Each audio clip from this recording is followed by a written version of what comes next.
look at this. Spooky mood lighting.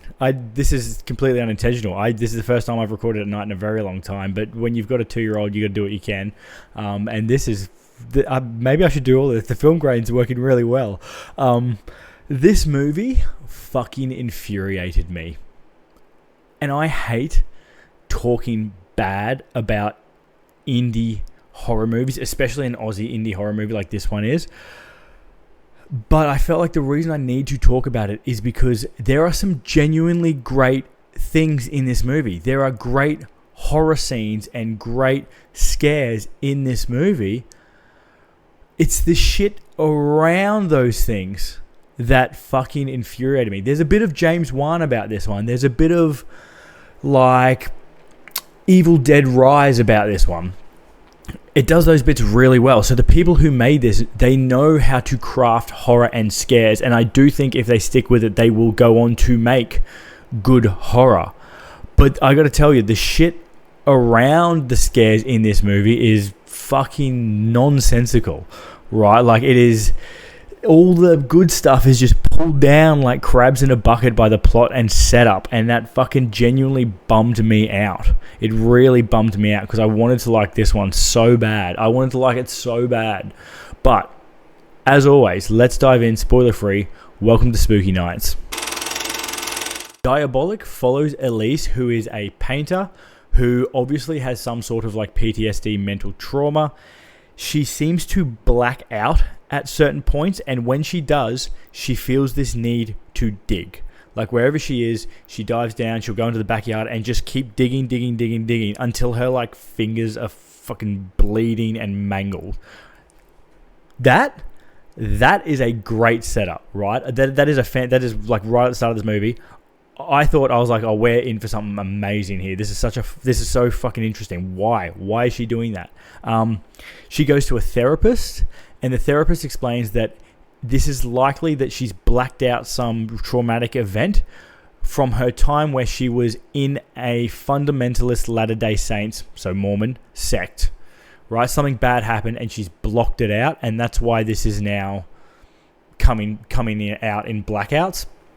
The therapist then says, well, the only way to get over this is to go back to the fundamentalist Mormon cult and do psychedelics with them. Are you fucking kidding me? What the fuck are you talking about? That's the dumbest shit I've ever heard. That fucking... oh, you have a fear of sharks? Well, what you should do is cover yourself in chum and then swim into the Australian Ocean. What the fuck are you talking about? 1,000 years imprisonment for that therapist and 500 years imprisonment for Elise for being dumb enough to think it's a good idea. She fucking goes along with this idea. Her partner and her best friend decide to go and do psychedelics with this fucking fundamentalist cult that fucked her up real bad for reasons I still cannot fathom. And they go along with this idea, even though Daredevil could fucking see that it's a bad idea, and it doesn't go well. Surprises. Now, as always, let's start with the good. Like I said, the horror sequences in this movie are really decent. Like, there is lots of James Wan style, like quite loud scares, and it doesn't matter that you know they're coming, they still get you. Like, pretty much every single one got me. And yes, they can be a little cheap, but they're fucking effective and they're really well done. The like effects and the gore and all that in this movie are really well done. The horror is where this movie sings. There's just not enough of it, and it's surrounded by bullshit. I also love that we do get to see that the fundamentalist Latter-day Saints sect is a factor here, because that's a villain that we don't get to see often, and there's a lot of nastiness and evilness in that sect, right?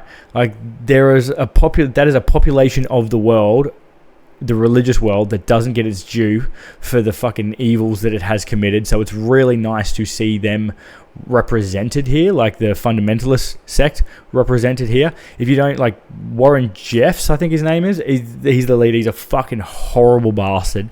Go search him if you want more. He's still their leader. Like, he's in prison for fucking ever. He's done. He's been convicted of all sorts of horrible shit, and he's still their leader. They're still like, yeah, that is the prophet. which it'd be like fucking us being like, oh Jesus, yes, he's Jeffrey Epstein, but we still love him. You know, crazy. They're a crazy cult, and I'm glad they're represented here. I think this is the only Mormon horror I think I've ever seen, so I did like that. I also liked Elise's story. When you find out what is happening to Elise and why it happened and all this shit, that is cool. I really liked that bit. I think that bit is great. Even though it's so dumb how she goes back and does all that, the actual mystery is intriguing, and I did like that part. Gripe I have with this movie is the plot, right? Like, what the fuck are you talking about? Why would you go to a remote cabin in the forest with the cult that caused you so much trauma that you black out and do psychedelics with them? Maybe I would have forgiven it a little bit if it was just Elise doing the psychedelics and the other two were like standing guard. But that's not even what happens. The boyfriend gets in on it too, and so the two of them are just completely fucking defenseless. And no one in there is built like Navy SEALs. No one's fucking Scarecrow, right? Like, what the fuck? So you've gone to this remote cabin, you're doing psychedelics, and you're just completely defenseless with this cult that has hurt you. Like, you know that a traumatic event happened and they kicked you out and you've blacked out. Why would anyone do that? And as soon as that happened, I was like, I don't fucking care what happens to you. And it torpedoes all the good horror that happens, because you're like, I don't care. I kind of hope these people die because they're fucking dumb.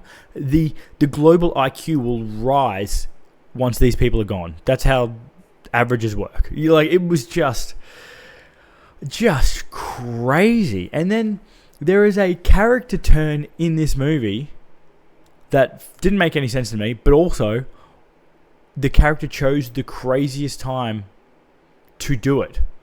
And the way it's done is so crazy, and it just didn't make any sense at all. Like, why would you do that now? Why would you do that thing now, here, when this is going on? It's crazy. This is crazy writing. Like, I don't know. This is really, like, maybe they should have chucked it into ChatGPT and be like, hey, does this make sense? I don't fucking know. I don't know. But whatever they did, don't do that again. Keep the scares. Keep the scares. Your scares are fantastic. Holy shit. Great scares. Could have been all, like, very elevated. But this is a mess of a plot, man. I would watch this if you like to watch horror characters and be like, shouldn't have done that. Like, if that's your thing, you'll get a lot out of this, trust me. If you love James Wan style scares, like I said, there's some really good stuff in here. The scares are decent in this. It's a shame it's in a mess of a movie. If you want to support indie filmmakers, I do. I love indie filmmakers. I love supporting indie films. You can go back through my catalog and watch 100 reviews on indie movies that have fucking no search volume and, you know, are on no streaming service. But I support them. I love them. And the reason, if this was an all bad movie, I wouldn't cover it because I don't want to hurt them in that way. But the reason I'm so emotional about this one is because there is really good shit in here, and it's like the scares are really good. They've got the talent, they've got the horror talent to do this, and if I think the next couple of things they'll make will be better, hopefully, better than this, because they've got the hardest bit, which is crafting the scares down pat. They just need the writing to come along with it. So I do think they will go forward from here, which is why I'm talking about it. I feel like I'm being mean, but that is why I'm talking about this movie. I would skip this if stupid character decisions are a no-go for you. This is fucking kryptonite for you. I'm allergic. You'll be allergic to this film. Even stay for one night, but they stay for like 3. Anyway, crazy. If literally any of the shit in the issues portion of this is a no-go for you, don't go in. So if you want a genuinely good film with genuinely good scares in it, Terrified. Go watch Terrified. I'm not talking Terrified with Art the Clown. I'm talking Terrified by Damien Rugner. It's such a good movie. It's about a haunted neighborhood in Buenos Aires, and a group of paranormal investigators move in to try and capture evidence of the supernatural. And they do. They fucking find evidence of the supernatural. This is one of the scariest opening scenes in any horror movie ever. It freaked the fuck out of me. I'm getting goosebumps just talking about this movie. It scares the shit out of me, this movie. This movie is one of the scariest films I've ever seen. And when a list, when you see those like scariest movie of all time lists, if it does not have Terrified on it, I throw out the list. Because either they can't be fucked going outside English speaking countries, or they have no idea what they're missing out on. Like, Terrified it got me good. I've seen a lot of shit. Terrified scared me.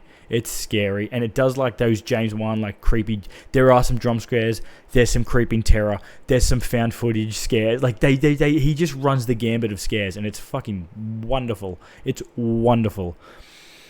The other recommendation, it's a movie also about past trauma and creepy cults, and that is the Irish language film Frauacha by Aileen Clark. This movie is awesome. I loved this movie. It's about a carer named Shu who has to move to a remote Irish village to take a job working with a superstitious old lady named Peg. When Shu gets there, she finds out Peg's got all these really weird like rituals that she does, and it's kind of creepy, and Peg's sinister, and it's all kinds of fucked up. But as Shu and Peg start to bond and they start to work out, Shu starts to work out what's going on, she thinks that maybe Peg might be onto something. It's a wonderful film. It's really well made. I really like it.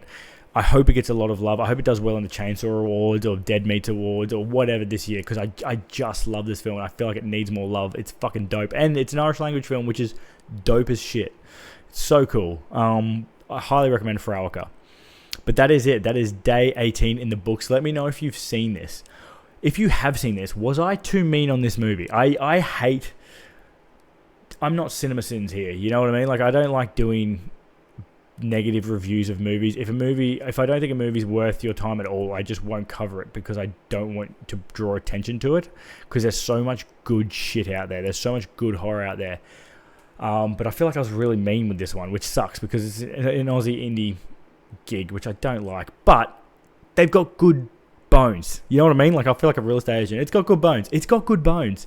This movie could have been good, and they will probably go on to make good shit. So I do want to support them in my own weird, fucked up way. I don't know if this has done that, but you can already tell I'm feeling bad about this review. But the scares are fucking great. The scares are good. More of that, please, just with a better plot. Please. Hopefully I'll see you tomorrow for another review. Peace.